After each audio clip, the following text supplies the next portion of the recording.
Crónica de una muerte anunciada. Gabriel García Márquez. Parte 4.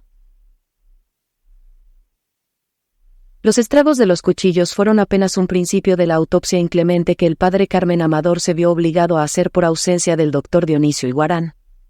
Fue como si hubiéramos vuelto a matarlo después de muerto, me dijo el antiguo párroco en su retiro de Calafell. Pero era una orden del alcalde, y las órdenes de aquel bárbaro, por estúpidas que fueran, había que cumplirlas. No era del todo justo. En la confusión de aquel lunes absurdo, el coronel Aponte había sostenido una conversación telegráfica urgente con el gobernador de la provincia, y éste lo autorizó para que hiciera las diligencias preliminares mientras mandaban un juez instructor. El alcalde había sido antes oficial de tropa sin ninguna experiencia en asuntos de justicia, y era demasiado fatuo para preguntarle a alguien que lo supiera por dónde tenía que empezar. Lo primero que lo inquietó fue la autopsia. Cristo Bedoya, que era estudiante de medicina, logró la dispensa por su amistad íntima con Santiago Nazar. El alcalde pensó que el cuerpo podía mantenerse refrigerado hasta que regresara el doctor Dionisio Iguarán, pero no encontró nevera de tamaño humano, y la única apropiada en el mercado estaba fuera de servicio. El cuerpo había sido expuesto a la contemplación pública en el centro de la sala, tendido sobre un angosto catre de hierro mientras le fabricaban un ataúd de rico. Habían llevado los ventiladores de los dormitorios, y algunos de las casas vecinas, pero había tanta gente ansiosa de verlo, que fue preciso apartar los muebles y descolgar las jaulas y las macetas de helechos, y aún así era insoportable el calor. Además, los perros alborotados por el olor de la muerte aumentaban la zozobra. No habían dejado de aullar desde que yo entré en la casa, cuando Santiago Nazar agonizaba todavía en la cocina, y encontré a Divina Flor llorando a gritos y manteniéndolos a raya con una tranca. «Ayúdame», me gritó, «que lo que quieren es comerse las tripas». Los encerramos con candado en las pesebreras. Plácida Linero ordenó más tarde que los llevaran a algún lugar apartado hasta después del entierro. Pero hacia el mediodía, nadie supo cómo, se escaparon de donde estaban e irrumpieron enloquecidos en la casa. Plácida Linero, por una vez, perdió los estribos. «Estos perros de mierda», gritó. «Que los maten». La orden se cumplió de inmediato, y la casa volvió a quedar en silencio. Hasta entonces no había temor alguno por el estado del cuerpo. La cara había quedado intacta, con la misma expresión que tenía cuando cantaba, y Cristo Bedoya le había vuelto a colocar las vísceras en su lugar y lo había fajado con una banda de lienzo. Sin embargo, en la tarde empezaron a manar de las heridas unas aguas color de almíbar que atrajeron a las moscas, y una mancha morada le apareció en el bozo y se extendió muy despacio como la sombra de una nube en el agua hasta la raíz del cabello. La cara que siempre fue indulgente adquirió una expresión de enemigo, y su madre se la cubrió con un pañuelo. El coronel Aponte comprendió entonces que ya no era posible esperar, y le ordenó al padre Amador que practicara la autopsia. «Habría sido peor desenterrarlo después de una semana», dijo. El párroco había hecho la carrera de medicina y cirugía en Salamanca, pero ingresó en el seminario sin graduarse, y hasta el alcalde sabía que su autopsia carecía de valor legal. Sin embargo, hizo cumplir la orden. Fue una masacre, consumada en el local de la escuela pública con la ayuda del boticario que tomó las notas, y un estudiante de primer año de medicina que estaba aquí de vacaciones. Solo dispusieron de algunos instrumentos de cirugía menor, y el resto fueron hierros de artesanos. Pero al margen de los destrozos en el cuerpo, el informe del padre Amador parecía correcto, y el instructor lo incorporó al sumario como una pieza útil. 7 de las numerosas heridas eran mortales. El hígado estaba casi seccionado por 2 perforaciones profundas en la cara anterior. Tenía 4 incisiones en el estómago, y una de ellas tan profunda que lo atravesó por completo y le destruyó el páncreas. Tenía otras 6 perforaciones menores en el colon transverso, y múltiples heridas en el intestino delgado. La única que tenía en el dorso, a la altura de la tercera vértebra lumbar, le había perforado el riñón derecho. La cavidad abdominal estaba ocupada por grandes témpanos de sangre, y entre el lodazal de contenido gástrico apareció una medalla de oro de la Virgen del Carmen que Santiago Nazar se había tragado a la edad de 4 años. La cavidad torácica mostraba 2 perforaciones, una en el segundo espacio intercostal derecho que le alcanzó a interesar el pulmón, y otra muy cerca de la axila izquierda. Tenía además 6 heridas menores en los brazos y las manos, y 2 tajos horizontales, uno en el muslo derecho y otro en los músculos del abdomen. unía una punzada profunda en la palma de la mano derecha. El informe dice, parecía un estigma del crucificado. La masa encefálica pesaba 60 gramos más que la de un inglés normal, y el padre Amador consignó en el informe que Santiago Nazar tenía una inteligencia superior y un porvenir brillante. Sin embargo, en la nota final señalaba una hipertrofia del hígado que atribuyó a una hepatitis mal curada. Es decir, me dijo, que de todos modos le quedaban muy pocos años de vida.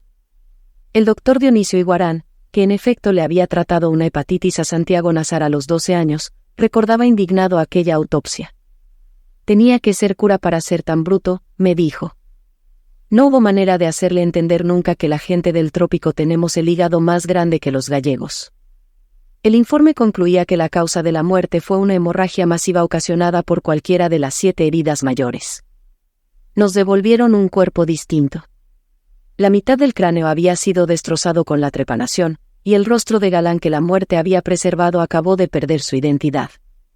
Además, el párroco había arrancado de cuajo las vísceras destazadas, pero al final no supo qué hacer con ellas, y les impartió una bendición de rabia y las tiró en el balde de la basura. A los últimos curiosos asomados a las ventanas de la escuela pública se les acabó la curiosidad, el ayudante se desvaneció, y el coronel Lázaro Aponte, que había visto y causado tantas masacres de represión, terminó por ser vegetariano además de espiritista. El cascarón vacío, embutido de trapos y cal viva, y cosido a la machota con bramante basto y agujas de enfardelar, estaba a punto de desbaratarse cuando lo pusimos en el ataúd nuevo de seda capitonada. Pensé que así se conservaría por más tiempo, me dijo el padre Amador. Sucedió lo contrario, tuvimos que enterrarlo deprisa al amanecer, porque estaba en tan mal estado que ya no era soportable dentro de la casa. Despuntaba un martes turbio.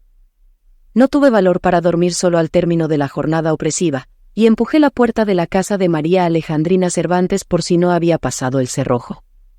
Los calabazos de luz estaban encendidos en los árboles, y en el patio de baile había varios fogones de leña con enormes ollas humeantes, donde las mulatas estaban tiñendo de luto sus ropas de parranda. Encontré a María Alejandrina Cervantes despierta como siempre al amanecer, y desnuda por completo como siempre que no había extraños en la casa. Estaba sentada a la turca sobre la cama de reina frente a un platón babilónico de cosas de comer, costillas de ternera, una gallina hervida, lomo de cerdo, y una guarnición de plátanos y legumbres que hubieran alcanzado para 5. Comer sin medida fue siempre su único modo de llorar, y nunca la había visto hacerlo con semejante pesadumbre. Me acosté a su lado, vestido, sin hablar apenas, y llorando yo también a mi modo. Pensaba en la ferocidad del destino de Santiago Nazar, que le había cobrado 20 años de dicha no solo con la muerte, sino además con el descuartizamiento del cuerpo, y con su dispersión y exterminio. Soñé que una mujer entraba en el cuarto con una niña en brazos, y que ésta ronzaba sin tomar aliento y los granos de maíz a medio mascar le caían en el corpiño. La mujer me dijo, ella mastica a la topa tolondra, un poco al desgaire, un poco al desgarriate. De pronto sentí los dedos ansiosos que me soltaban los botones de la camisa, y sentí el olor peligroso de la bestia de amor acostada a mis espaldas, y sentí que me hundía en las delicias de las arenas movedizas de su ternura. Pero se detuvo de golpe, tosió desde muy lejos y se escurrió de mi vida. No puedo, dijo, hueles a él. No solo yo. Todo siguió oliendo a Santiago Nazar aquel día. Los hermanos Vicario los sintieron en el calabozo donde los encerró el alcalde mientras se le ocurría qué hacer con ellos. Por más que me restregaba con jabón y estropajo no podía quitarme el olor, me dijo Pedro Vicario. Llevaban 3 noches sin dormir, pero no podían descansar, porque tan pronto como empezaban a dormirse volvían a cometer el crimen. Ya casi viejo, tratando de explicarme su estado de aquel día interminable, Pablo Vicario me dijo sin ningún esfuerzo, era como estar despierto 2 veces. Esa frase me hizo pensar que lo más insoportable para ellos en el calabozo debió haber sido la lucidez. El cuarto tenía 3 metros de lado, una claraboya muy alta con barras de hierro, una letrina portátil, un aguamanil con su palangana y su jarra, y 2 camas de mampostería con colchones de estera. El coronel Aponte, bajo cuyo mandato se había construido, decía que no hubo nunca un hotel más humano. Mi hermano Luis Enrique estaba de acuerdo, pues una noche lo encarcelaron por una reyerta de músicos, y el alcalde permitió por caridad que una de las mulatas lo acompañara. Tal vez los hermanos Vicario hubieran pensado lo mismo a las 8 de la mañana, cuando se sintieron a salvo de los árabes. En ese momento los reconfortaba el prestigio de haber cumplido con su ley, y su única inquietud era la persistencia del olor. Pidieron agua abundante, jabón de monte y estropajo, y se lavaron la sangre de los brazos y la cara, y lavaron además las camisas, pero no lograron descansar. Pedro Vicario pidió también sus purgaciones y diuréticos, y un rollo de gasa estéril para cambiarse la venda, y pudo orinar 2 veces durante la mañana. Sin embargo, la vida se le fue haciendo tan difícil a medida que avanzaba el día, que el olor pasó a segundo lugar. A las 2 de la tarde, cuando hubiera podido fundirlos la modorra del calor, Pedro Vicario estaba tan cansado que no podía permanecer tendido en la cama, pero el mismo cansancio le impedía mantenerse de pie. El dolor de las ingles le llegaba hasta el cuello, se le cerró la orina, y padeció la certidumbre espantosa de que no volvería a dormir en el resto de su vida. Estuve despierto 11 meses, me dijo, y yo lo conocía bastante bien para saber que era cierto. No pudo almorzar. Pablo Vicario, por su parte, comió un poco de cada cosa que le llevaron, y un cuarto de hora después se desató en una colerina pestilente. A las 6 de la tarde, mientras le hacían la autopsia al cadáver de Santiago Nazar, el alcalde fue llamado de urgencia porque Pedro Vicario estaba convencido de que habían envenenado a su hermano. Me estaba yendo en aguas, me dijo Pablo Vicario, y no podíamos quitarnos la idea de que eran vainas de los turcos. Hasta entonces había desbordado 2 veces la letrina portátil, y el guardián de vista lo había llevado otras 6 al retrete de la alcaldía. Allí lo encontró el coronel Aponte, encañonado por la guardia en el excusado sin puertas, y desaguándose con tanta fluidez que no era absurdo pensar en el veneno. Pero lo descartaron de inmediato, cuando se estableció que solo había bebido el agua y comido el almuerzo que les mandó Pura Vicario. No obstante, el alcalde quedó tan impresionado, que se llevó a los presos para su casa con una custodia especial, hasta que vino el juez de instrucción y los trasladó al panóptico de Riohacha. El temor de los gemelos respondía al estado de ánimo de la calle. No se descartaba una represalia de los árabes, pero nadie, salvo los hermanos Vicario, habla pensado en el veneno. Se suponía más bien que aguardaran la noche para echar gasolina por la claraboya e incendiar a los prisioneros dentro del calabozo. Pero aún esa era una suposición demasiado fácil. Los árabes constituían una comunidad de inmigrantes pacíficos que se establecieron a principios del siglo en los pueblos del Caribe, aun en los más remotos y pobres, y allí se quedaron vendiendo trapos de colores y baratijas de feria. Eran unidos, laboriosos y católicos. Se casaban entre ellos, importaban su trigo, criaban corderos en los patios y cultivaban el orégano y la berenjena, y su única pasión tormentosa eran los juegos de barajas. Los mayores siguieron hablando el árabe rural que trajeron de su tierra, y lo conservaron intacto en familia hasta la 2ª generación, pero los de la 3ª, con la excepción de Santiago Nazar, les oían a sus padres en árabe y les contestaban en castellano. De modo que no era concebible que fueran a alterar de pronto su espíritu pastoral para vengar una muerte cuyos culpables podíamos ser todos. En cambio nadie pensó en una represalia de la familia de Plácida Linero, que fueron gentes de poder y de guerra hasta que se les acabó la fortuna, y que habían engendrado más de 2 matones de cantina preservados por la sal de su nombre.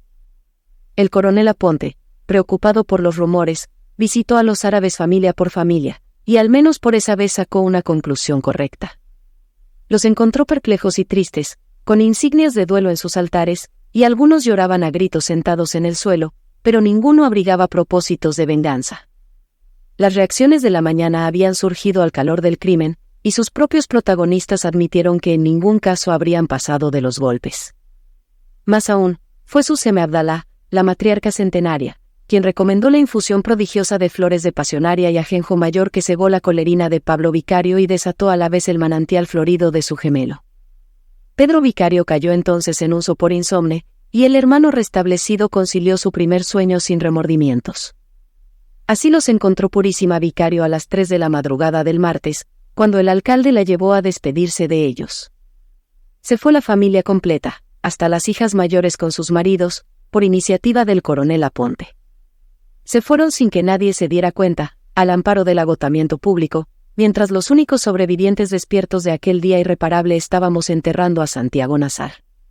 Se fueron mientras se calmaban los ánimos, según la decisión del alcalde, pero no regresaron jamás.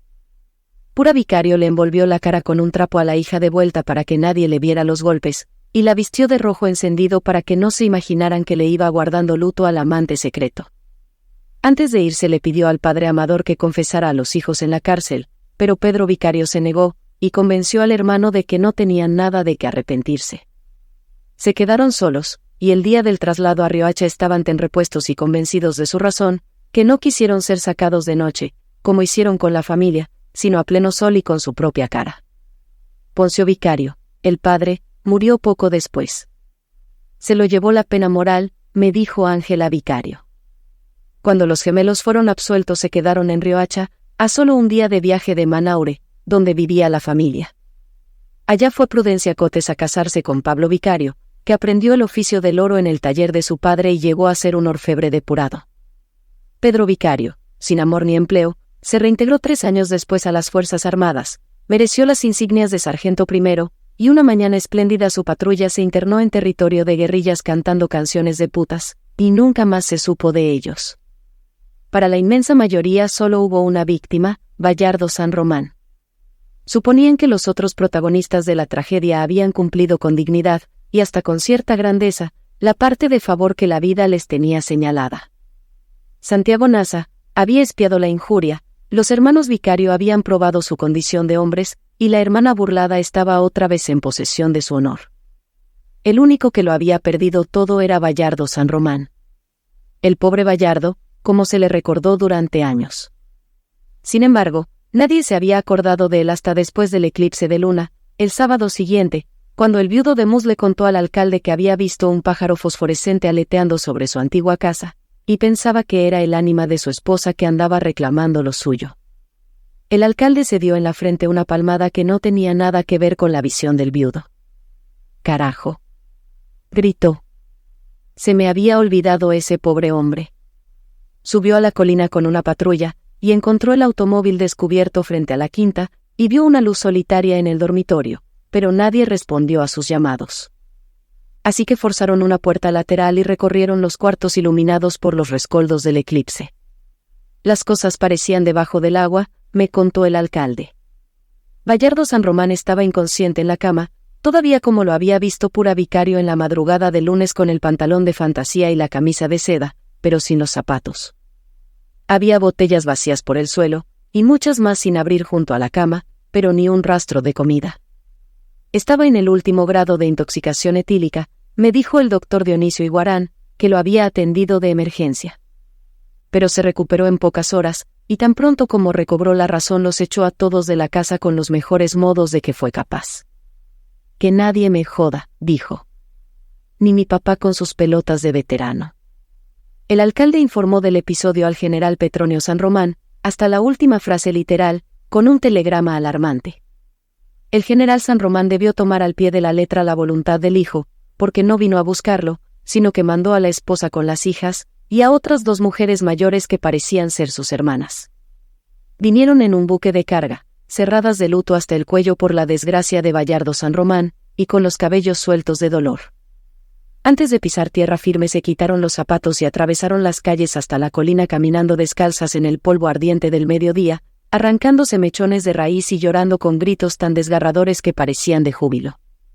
Yo las vi pasar desde el balcón de Magdalena Oliver, y recuerdo haber pensado que un desconsuelo como ese solo podía fingirse para ocultar otras vergüenzas mayores. El coronel Lázaro Aponte las acompañó a la casa de la colina, y luego subió el doctor Dionisio Iguarán en su mula de urgencias. Cuando se alivió el sol, 2 hombres del municipio bajaron a Bayardo San Román en una hamaca colgada de un palo, tapado hasta la cabeza con una manta y con el séquito de plañideras. Magdalena Oliver creyó que estaba muerto.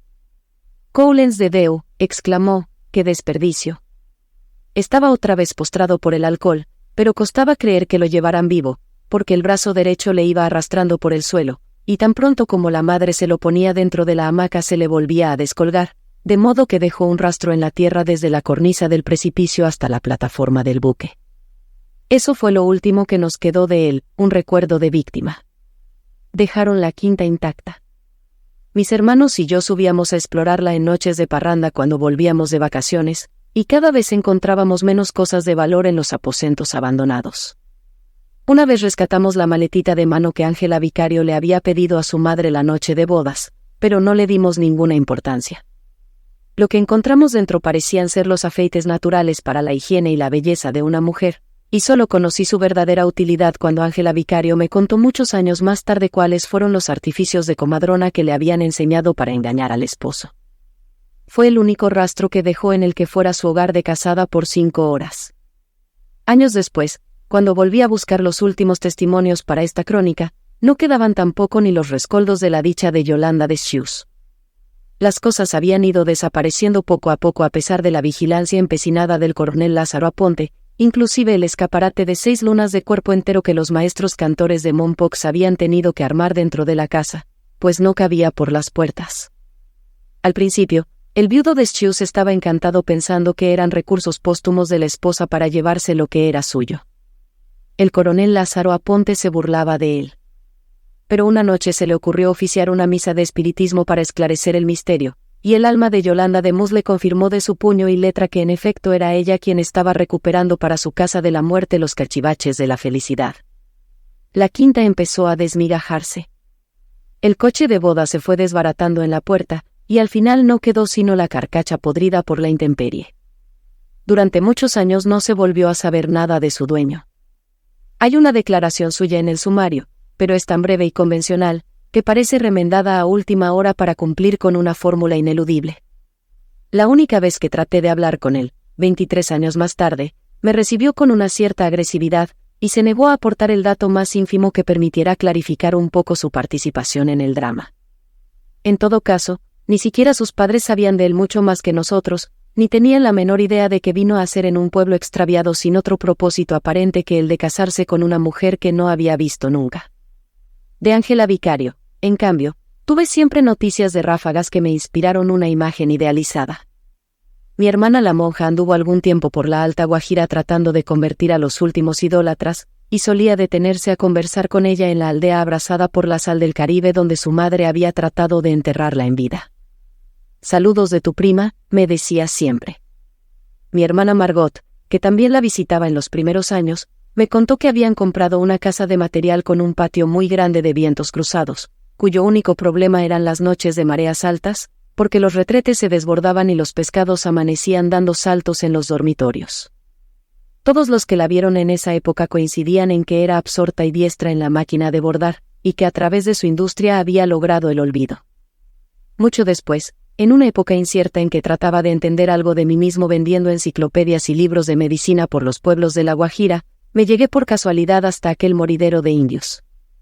En la ventana de una casa frente al mar, bordando a máquina en la hora de más calor, había una mujer de medio luto con antiparras de alambre y canas amarillas, y sobre su cabeza estaba colgada una jaula con un canario que no paraba de cantar. Al verla así, dentro del marco idílico de la ventana, no quise creer que aquella mujer fuera la que yo creía, porque me resistía a admitir que la vida terminara por parecerse tanto a la mala literatura. Pero era ella, Ángela Vicario 23 años después del drama. Me trató igual que siempre, como un primo remoto, y contestó a mis preguntas con muy buen juicio y con sentido del humor. Era tan madura e ingeniosa, que costaba trabajo creer que fuera la misma. Lo que más me sorprendió fue la forma en que había terminado por entender su propia vida. Al cabo de pocos minutos ya no me pareció tan envejecida como a primera vista, sino casi tan joven como en el recuerdo, y no tenía nada en común con la que habían obligado a casarse sin amor a los 20 años. Su madre, de una vejez malentendida, me recibió como a un fantasma difícil. Se negó a hablar del pasado, y tuve que conformarme para esta crónica con algunas frases sueltas de sus conversaciones con mi madre, y otras pocas rescatadas de mis recuerdos. Había hecho más que lo posible para que Ángela Vicario se muriera en vida, pero la misma hija le malogró los propósitos, porque nunca hizo ningún misterio de su desventura. Al contrario, a todo el que quiso oírla se la contaba con sus pormenores, salvo el que nunca se había de aclarar, quién fue, y cómo y cuándo, el verdadero causante de su perjuicio, porque nadie creyó que en realidad hubiera sido Santiago Nazar. Pertenecían a dos mundos divergentes. Nadie los vio nunca juntos, y mucho menos solos. Santiago Nazar era demasiado altivo para fijarse en ella. Tu prima la boba, me decía, cuando tenía que mencionarla. Además, como decíamos entonces, él era un gavilán pollero. Andaba solo, igual que su padre, cortándole el cogollo a cuanta doncella sin rumbo empezaba a despuntar por esos montes, pero nunca se le conoció dentro del pueblo otra relación distinta de la convencional que mantenía con Flora Miguel, y de la tormentosa que lo enloqueció durante 14 meses con María Alejandrina Cervantes. La versión más corriente, tal vez por ser la más perversa, era que Ángela Vicario estaba protegiendo a alguien a quien de veras amaba, y había escogido el nombre de Santiago Nazar porque nunca pensó que sus hermanos se atreverían contra él. Yo mismo traté de arrancarle esta verdad cuando la visité por segunda vez con todos mis argumentos en orden, pero ella apenas si levantó la vista del bordado para rebatirlos. «Ya no le des más vueltas, primo», me dijo. Fue él. Todo lo demás lo contó sin reticencias, hasta el desastre de la noche de bodas. Contó que sus amigas la habían adiestrado para que emborrachara al esposo en la cama hasta que perdiera el sentido, que aparentara más vergüenza de la que sintiera para que él apagara la luz, que se hiciera un lavado drástico de aguas de alumbre para fingir la virginidad, y que manchara la sábana con mercurio cromo para que pudiera exhibirla al día siguiente en su patio de recién casada. Solo dos cosas no tuvieron en cuenta sus coberteras: la excepcional resistencia de bebedor de Bayardo San Román, y la decencia pura que Ángela Vicario llevaba escondida dentro de la estolidez impuesta por su madre. «No hice nada de lo que me dijeron», me dijo, porque mientras más lo pensaba más me daba cuenta de que todo aquello era una porquería que no se le podía hacer a nadie, y menos al pobre hombre que había tenido la mala suerte de casarse conmigo. De modo que se dejó desnudar sin reservas en el dormitorio iluminado, a salvo ya de todos los miedos aprendidos que le habían malogrado la vida. «Fue muy fácil», me dijo, porque estaba resuelta a morir. La verdad es que hablaba de su desventura sin ningún pudor para disimular la otra desventura, la verdadera, que le abrazaba las entrañas. Nadie hubiera sospechado siquiera, hasta que ella se decidió a contármelo, que Bayardo San Román estaba en su vida para siempre desde que la llevó de regreso a su casa. Fue un golpe de gracia. De pronto, cuando mamá empezó a pegarme, empecé a acordarme de él, me dijo. Los puñetazos le dolían menos porque sabía que eran por él. Siguió pensando en él con un cierto asombro de sí misma cuando sollozaba tumbada en el sofá del comedor. No lloraba por los golpes ni por nada de lo que había pasado, me dijo, lloraba por él. Seguía pensando en él mientras su madre le ponía compresas de árnica en la cara, y más aún cuando oyó la gritería en la calle y las campanas de incendio en la torre, y su madre entró a decirle que ahora podía dormir, pues lo peor había pasado. Llevaba mucho tiempo pensando en él sin ninguna ilusión cuando tuvo que acompañar a su madre a un examen de la vista en el hospital de Riohacha. Entraron de pasada en el hotel del puerto, a cuyo dueño conocían, y Pura Vicario pidió un vaso de agua en la cantina. Se lo estaba tomando, de espaldas a la hija, cuando ésta vio su propio pensamiento reflejado en los espejos repetidos de la sala. Ángela Vicario volvió la cabeza con el último aliento, y lo vio pasar a su lado sin verla, y lo vio salir del hotel. Luego miró otra vez a su madre con el corazón hecho trizas. Pura Vicario había acabado de beber, se secó los labios con la manga y le sonrió desde el mostrador con los lentes nuevos. En esa sonrisa, por primera vez desde su nacimiento, Ángela Vicario la vio tal como era, una pobre mujer, consagrada al culto de sus defectos. «Mierda», se dijo. Estaba tan trastornada, que hizo todo el viaje de regreso cantando en voz alta, y se tiró en la cama a llorar durante 3 días. Nació de nuevo. Me volví loca por él, me dijo, loca de remate. Le bastaba cerrar los ojos para verlo, lo oía respirar en el mar, la despertaba a medianoche el fogaje de su cuerpo en la cama. A fines de esa semana, sin haber conseguido un minuto de sosiego, le escribió la primera carta. Fue una esquela convencional, en la cual le contaba que lo había visto salir del hotel, y que le habría gustado que él la hubiera visto. Esperó en vano una respuesta. Al cabo de 2 meses, cansada de esperar, le mandó otra carta en el mismo estilo sesgado de la anterior, cuyo único propósito parecía ser reprocharle su falta de cortesía. 6 meses después había escrito 6 cartas sin respuestas, pero se conformó con la comprobación de que él las estaba recibiendo. Dueña por primera vez de su destino, Ángela Vicario descubrió entonces que el odio y el amor son pasiones recíprocas. Cuantas más cartas mandaba, más encendía las brasas de su fiebre, pero más calentaba también el rencor feliz que sentía contra su madre. Se me revolvían las tripas de solo verla, me dijo, pero no podía verla sin acordarme de él. Su vida de casada de vuelta seguía siendo tan simple como la de soltera, siempre bordando a máquina con sus amigas como antes hizo tulipanes de trapo y pájaros de papel, pero cuando su madre se acostaba permanecía en el cuarto escribiendo cartas sin porvenir hasta la madrugada. Se volvió lúcida, imperiosa, maestra de su albedrío, y volvió a ser virgen solo para él, y no reconoció otra autoridad que la suya ni más servidumbre que la de su obsesión.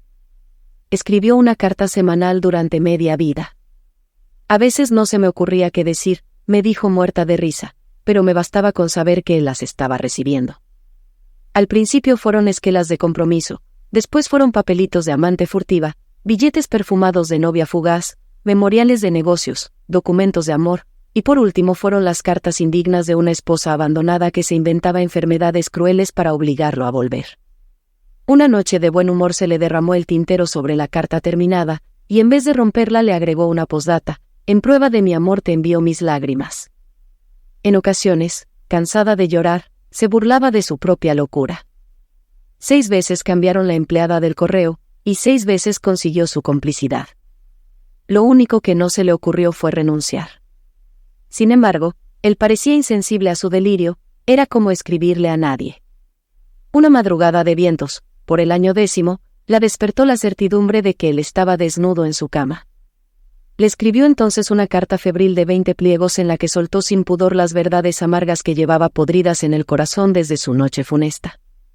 Le habló de las lacras eternas que él había dejado en su cuerpo, de la sal de su lengua, de la trilla de fuego de su verga africana. Se le entregó a la empleada del correo, que iba los viernes en la tarde a bordar con ella para llevarse las cartas, y se quedó convencida de que aquel desahogo terminal sería el último de su agonía. Pero no hubo respuesta. A partir de entonces ya no era consciente de lo que escribía, ni a quién le escribía a ciencia cierta, pero siguió escribiendo sin cuartel durante 17 años. Un mediodía de agosto, mientras bordaba con sus amigas, sintió que alguien llegaba a la puerta. No tuvo que mirar para saber quién era. Estaba gordo y se le empezaba a caer el pelo, y ya necesitaba espejuelos para ver de cerca, me dijo. Pero era él, carajo, era él. Se asustó, porque sabía que la estaba viendo tan disminuida como ella lo estaba viendo a él, y no creía que tuviera dentro tanto amor como ella para soportarlo. Tenía la camisa empapada de sudor, como lo había visto la primera vez en la feria, y llevaba la misma correa y las mismas alforjas de cuero descosido con adornos de plata.